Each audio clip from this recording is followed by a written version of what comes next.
የማይበሰብሰው አስክሬን ሚስጥር። የሳይቤሪያዋ መነኩሴ ዳሽዶር።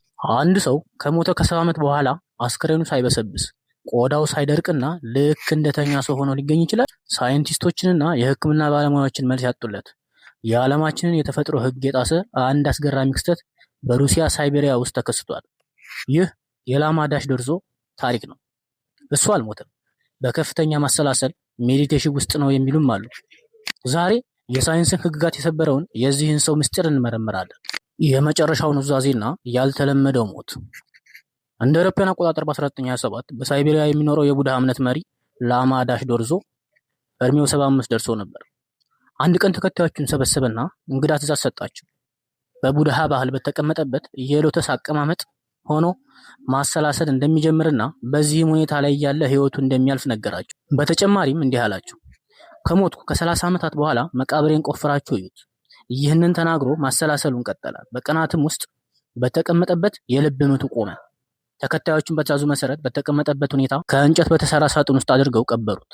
ከመሬት በታች የተገኘው ድንቅ ነገር። ከዓመታት በኋላ የሶቪየት ህብረት ኮሚኒስት መንግስት ሃይማኖቶችን በማገዱ መነኩሴዎቹ መቃብሩን በሚስጥር ነበር የሚከታተሉት።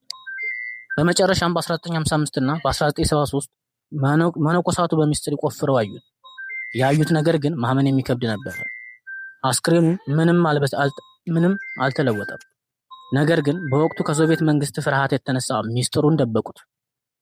በመጨረሻም እንደ አውሮፓውያን አቆጣጠር በ2002 ከሞተ ከ75 ዓመታት በኋላ አስክሬኑ ሙሉ በሙሉ በይፋ ከመሬት ወጣ። ውድ ተከታታዮቻችን ቻናሉን ሰብስክራይብ እንዲሁም ቪዲዮውን ላይክ በማድረግ እናንተም ትብብራችሁን አሳዩኝ። እኔም ታሪኩ ልክ። የህክምና ባለሙያዎች፣ ሳይንቲስቶችና ጋዜጠኞች የተገኙበት ሳጥኑ ተከፈተ። እዚያ የነበሩ ሰዎች ሁሉ በድንጋጤ ደረቁ። ሳይንስ መልስ ያጣለት ምርመራ። የሩሲያ የፎረንሲክ ህክምና ስፔሻሊስት አስክሬኑን በጥልቀት መረመሩት። ተራ አስክሬን ከሞተ ከቀናት በኋላ መንበስበስ ይጀምራል። ኢትጌሎቭ ግን ከ75 ዓመታት በኋላ ቆዳው ለስላሳና የመለጠጥ ባህሪ ነበረው። የእጆቹና የእግሮቹ መገጣጠሚያዎች ልክ እንደ ህይወት እንደነበረ ሰው ይታጠፉና ይዘረጉ ነበር። ምንም አይነት የኬሚካል ማድረቂያ አልተደረገለትም ነበር። የሳይንስ ሊቃውንት የፀጉሩንና የጥፍሩን ናሙና ወስደው ላቦራቶሪ ውስጥ መረመሩት። ውጤቱ ምንም ቢሆን ጥሩ ነው።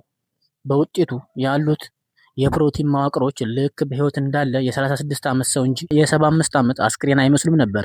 አንድ የፎረንሲክ ፕሮፌሰር እንዲህ አለ፣ በህይወቴ እንዲህ አይነት ነገር አይቼም ሰምቼም አላውቅም። ይህ ሳይንስ ሊያብራራው የማይችል ክስተት ነው ሲል ዘግቦ ነበር። በህይወትና በሞት መካከል። ዛሬ የኢትጎሎቭ አስክሬን በሳይቤሪያ በሚገኝ አንድ ገዳም ውስጥ በመስተዋት ሳጥን ውስጥ ተቀምጦ ይገኛል። በአመት ጥቂት ቀናት ለሰዎች ክፍት ይደረጋል። ይበልጥ የሚያስገርመው ደግሞ እዚያ ያሉ መነኩሴዎች እንደሚሉት አልፎ አልፎ የአስክሬኑ የሰውነት ሙቀት ይጨምራል፣ እንዲሁም አልፎ ይቀንሳል፣ እንዲሁም ክብደቱ ላይ መጠነኛ ለውጥ ይታይበታል ብለዋል። ለቡድሃ ተከታዮች እሱ አልሞተም፣ ይልቁንስ ወደ ላቀ የማሰላሰል ደረጃ ተሸጋግሯል ነው የሚሉት። ለሳይንቲስቶች ግን አሁንም መልስ የሌለለት እንቆቅልሽ ሆኖ ቀጥሏል። ተመልካቾች እስኪ ስለ ታሪኩ ምን ተሰማችሁ? እናንተ ሀሳብ አስተያየታችሁን በሀሳብ መስጫ ሳጥን ውስጥ አስቀምጡልኝ። ቪዲዮውን ላይክ እንዲሁም ቻናሉን ሰብስክራይብ እያደረጋችሁ በቀጣይ ቪዲዮ እስከምንገናኝ መልካም ጊዜ